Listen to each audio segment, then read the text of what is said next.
ተክለው አልፈዋል። ምትክ የማይገኝለትን የተዋህዶ እምነታችንን በአለቱ ላይ መስርተው ሄደዋል። ይህንን ንቀው ነው የዛሬዎቹ ዲያብሎሶች የበግ ለምድ ከለበሰች ተኩላ ሳይንሳዊ እምነትን ያመጡልን። ሁላችንም እንደምናውቀው ድንቅ የሆኑ ሊቃውንተ ቤተክርስቲያንን፣ ጳጳሳትን፣ መምህራንን ለተዋህዶ እምነት በጽናት በመቆማቸው ሰርገው ገብተው ጠመንጃውን ይዘው የተዋህዶ እምነታችንን ከሚያጠፉት ጋር ግልጥ ውጊያ ውስጥ በመግባታቸው በተለያየ ዘዴ በተቀናበረ የመኪና አደጋ በመርዝ እንዲወገዱ ተደርገዋል። በምትካቸውም የዲያብሎስ የመናፍቃን የካቶሊክ ምልምሎች እንዲተኩ ተደርጓል።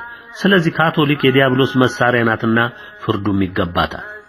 የጴጥሮስ መልእክት ሁለተኛው 1 ምዕራፍ 1 2ን በሙሉ ጠንቅቀው ይመልከቱ።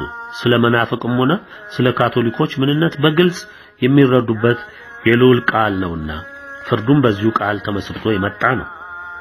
ለፕሮቴስታንት መናፍቃን ይህ እምነት በስም አጠራሩም እንደሚታወቁ አመጽን እንደ መንገድ የሚያዩ በአመጽ የተጠመሰሱ ዛሬም በአመጽ በሴራ የዲያብሎስ ድርጅታቸውን እያስፋፉ ያሉ ናቸው። በመልእክቶቹ ኢትዮጵያ ያለው ብርሃን በሚለው መልእክት 3 ገጽ 30 እስከ 32 እንደተገለጸው ከካቶሊክ የተገነጠሉ ዘመናቸውን ሁሉ እንደ አሜባ እየተገነጠሉ የሚባዙ እምነታቸው ልክ እንደ ፖለቲካ አደረጃጀት አጭበርብረውና አታለው በመላው ዓለም ራሳቸውን ያስፋፉ የዲያብሎስ የዘመኑ ድርጅቶች ናቸው።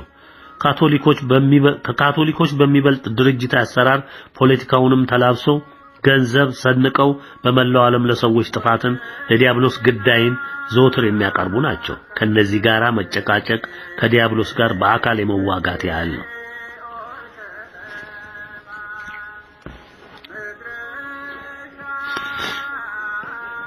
መልእክቱንም ሁሉ በሹፈትና በፌዝ የተመለከቱ ናቸው። የልዑል የድንግል የቅዱሳን መላእክት የሰማዕታትና የነቢያት የሐዋርያት መሰረታዊ ጠላቶች በመሆናቸው ከነሱ ውስጥ አንድም ሰው በምህረት መዝገብ አይታሰብም። በራሴም በተሰጠኝ ስልጣን በታመንኩለትና ባሪያውንም ልጁንም ሆኜ በማገለግለው እግዚአብሔር አብ፣ እግዚአብሔር ወልድ፣ እግዚአብሔር መንፈስ ቅዱስ ስም በእናቴ በወላዲተ አምላክ ስም በወዳጆቼ በገብርኤል፣ በሚካኤል፣ በሩፋኤል፣ በፋኑኤል ስም ቃሌን አጸናው። ከምድሪቱ ሁሉ ካልጠፉ እኔ ለነሱ በፍጹም የማልተኛ መሆኔን አረጋግጥላችኋለሁ። ያውም በኢትዮጵያ ምድር በልዑል መናገሻ እንኳን እነርሱ በአካል ቀርቶ ምልክታቸውም ሆነ ስም አጠራራቸውም አይታሰብም።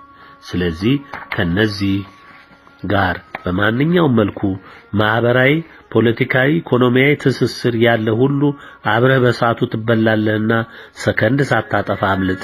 ሌላ የምልህ የለም። ለነሱ የተደገሰው የሰው ልጅ ያላየው ጥፋት ነውና እነዚህን የምትቀበል የተዋህዶ እምነትም አገርም የለችም። በእነዚህ የሀገራችንም የዓለምም የተዋህዶ እምነታችንም ጠላቶች ላይ የየትኛውም ዓለም ዜጋ ይሁኑ የሀገራችን መናፍቃን እስከሆኑ ድረስ ምንም አይነት ዘር ምልክት ሳይተውላቸው ፍጹም ከምድሪቱ ይጠረጋሉ።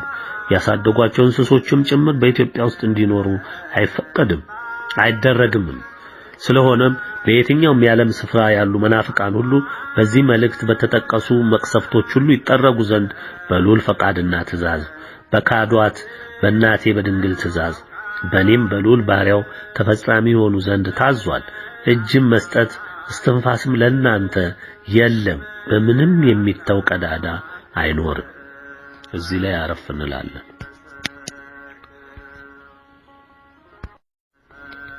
ቀዳዳ ለነዳታን እንዳልተተወ ሁሉ የልዑል ቃል እንዲህ ይላል። ሙሴንም እግዚአብሔር የቀደሰውንም አሮን በሰፈር ተመቀኟቸው። ምድርም ተከፈተች፣ ዳታንንም ዋጠችው፣ የአቤሮንንም ወገን ደፈነች። በማህበራቸውም እሳት ነደደች፣ ነበልባልም ኃጣንን አቃጠላቸው። መዝሙር ዳዊት 105 106 ከቁጥር 16 እስከ 18። መናፍቃን የእናንተ ዕጣ ፈንታ ይህ ከላይ ያለው ቃል ነው። አመሩሃ እስልምና ይህንን እምነት በተመለከተ በሙሉ መልእክት 3 ገጽ 32 እስከ 33 በዝርዝር የምታገኙት ሲሆን ይህ እምነት በተረት ዓለም የሚዳክር በመሆኑ ለብዙዎችም ለራሱም ሰዎች ጥፋትን ደግሶ ውድመትን አንግሶ ራሱንም የነገሰበትን ምድርም ጭምር እያጠፋ ያለ እምነት ነው። ስለዚህ እምነት በመልእክት 1 ገጽ 7 ላይ እንደተመለከተው ፍጹም ከምድር የሚጠረግ የጥፋት እምነት ነው።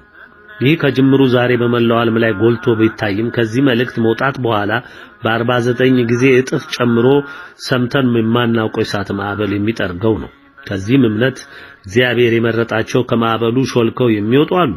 ራሳቸውን በመጸጸት ወደ እውነተኛይቱ እምነት ወደ ተዋህዶ ይመለሳሉ። እጅግ በቁጥር ያነሱ ናቸው። ከአሁኑ ብዛታቸው አንጻር ምንም አልተረፉም የሚያስብላቸው ናቸው። የተረፉትም ለአንዲቷ የኢትዮጵያ ተዋህዶ እምነት እጃቸውን ከሰጡ ብቻ ነው በምድራቸው የሚኖሩት። በዚህ መልእክት በትእዛዞች ውስጥ የተጠቀሱት መቅሰፍቶችና ሁለተኛ የእሳት መጥረጊያዎች በሙሉ ይጠርጓቸው ዘንድ በልዑል ፈቃድ በእኔ በባሪያው በኩል ትእዛዙን ነው ተገልጿል። አቤቱ ጋሻዬ በኃይልህ በትናቸው፣ አዋርዳቸው። ስለ አፋቸው ኃጢአት ስለ ከንፈራቸውም ቃል መርገምንና ሐሰትን ስለሚናገሩ በትዕቢታቸው ይጠመዱ። በቁጣ አጥፋቸው፣ እንዳይኖሩም አጥፋቸው። መዝሙር ዳዊት 108 109 ከቁጥር 11 እስከ 13። ቡድሂዝም፣ ታኦይዝም፣ ሽንቶይዝም፣ ቡድሂዝም እና መሰሎቹ በሙሉ በግልጽ ጣዖትን የሚያመልኩ ናቸው። በእነዚህ ሙሉ ጥፋትን የምናይ ሲሆን ስፍር ቁጥር የሌለውን ሕዝባቸውን የሚያጡና ካላቸው ሕዝባቸው ከእጅ 19ኙን አጥተው የተረፉትም ቢሆን ለኢትዮጵያ ተዋህዶ እምነትና በዚቹ የድንግል አገር ለሚጸናው የልዑል ዙፋን ሲንበረከኩ ብቻ ነው በምድራቸው በሰላም የሚኖሩት። አለበለዚያ ግን ጉልበቱን ከቀን ወደ ቀን እየጨመረ የሚሄደውን ጠረጋ እስከሚፈጸሙ ድረስ ያዩታል። የሁለተኛ ደረጃው የእሳት ወንፊት በብርቱ ከሚፈስባቸው አገሮች ግንባር ቀደምም ናቸውና ጥፋታቸው የዓለምን ሕዝብ በብርቱ ያስደነግጣል። በኤሽያ ያሉ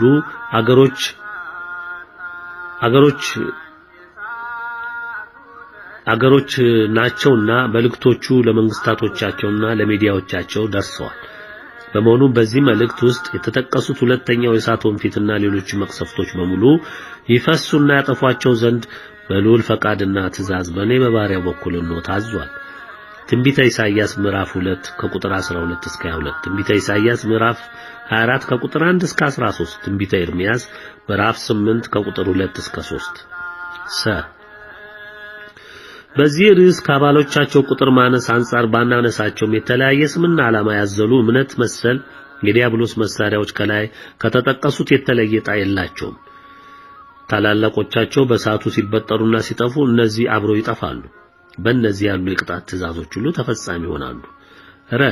በመላው ዓለም ያሉ የተዋህዶ እምነት ተከታዮችን በተመለከተ ዛሬ እንደምናየው በመላው ዓለም ጎልቶ ስማቸው የሚጠቀስ ተዋህዶ እምነት አማኞች ግብጽ ካሉት በቀር የሉም ማለት ይቻላል። ከእውነተኛይቱ ተዋህዶነት ሸሽተው በተለያየ ዲያብሎስ ትብታብ ተጠልፈው ስሙን ብቻ ያዘሉ እርግጥ ብዙ አሉ። ስሙን ማንጠልጠል ብቻውን አያድንም፣ በምግባር በትክክለኛውና በቀጥተኛው የተዋህዶ እምነት ሲጸኑ እንጂ። ሁላችሁም ልታውቁት የሚገባው ዋናው ቁም ነገር ይህ ነው። በእምነቲቱ መርከብ የተሳፈሩ የትኛውም የዓለም ክልል የሚኖሩ ኢትዮጵያውያንም ሆኑ የሌሎች አገሮች ዜጎች የተገባቸው ስለሆነ የጽድቁን ነጩን ልብስ ለብሰዋል። በእምነቲቱ የእምነት መርከብ በኖህ መርከብ ተሳፍረዋል። ቀድመው እንደነዚህ ሊሳፈሩ የተገባቸው አንዳንዶች ደግሞ በተለያየ የዓለም ትርፍ ስብሰባ ተሰማርተው ኮልኮሌያቸው በዝቶ ታንቀውና ታግተው ያሉ፣ በተለይም ለዘመኑ የጥፋት አለቆች በእንጀራ ስም እያገለገሉ ያሉ ሁሉ የሰበሰቡት ጠፍቶ ውድ ዋጋ ከፍለው የሚወዷቸውን አጥተው እየተጎዱ በጥፋታቸው ሂደት ውስጥ ብርቱ ስብራትን እያዩ ንስሐቸውን ጨርሰው በመርከቢቱ ውጪያዊ አካል ተንጠልጥለው በታላቅ ጭንቅ የሚድኑ ናቸው። ይህ ሁሉ መልእክት ሲፈስ በቸልታ፣ በንቀት፣ በጥርጥር መንፈስ በመሞላት በያዙት ሀብትና ውዳቂ ስልጣን በመታመን ጊዜያቸውን ስለጨረሱ ነው። ሁሉን አጥተው በስጋቸው ውድ ዋጋ ከፍለው በጭንቅ የሚድኑትም ለዚህ ነው። ከዓለም ጥበብን ፍልስፍናን ሲቀላውጡ በእጃቸው የነበረውን እንቋቸውን ስለጣሉም ነው። ይህ ፈተና የሚያገኛቸው መጸጸታቸውና ሀፍረታቸው ለረጅም ጊዜ አንገታቸውን እንዲደፉም ያደርጋቸዋል። ትንቢተ ሕዝቅኤል ምዕራፍ 8 ምዕራፍ 9 አስተውሎ ያንብቡ። የእግዚአብሔር ሕዝቦች ምልክት በግንባራቸው ላይ ተደርጓል። ያልተደረገባቸው ደግሞ ማንም ለማያስቀረው ለታላቁ እሳት ይጣሉና ይጠረጉ ዘንድ ተወስኖባቸዋል። ይህም ተፈጻሚ ይሆናል። የመጀመሪያው የእሳት ወንፊት ከመፍሰሱ በፊት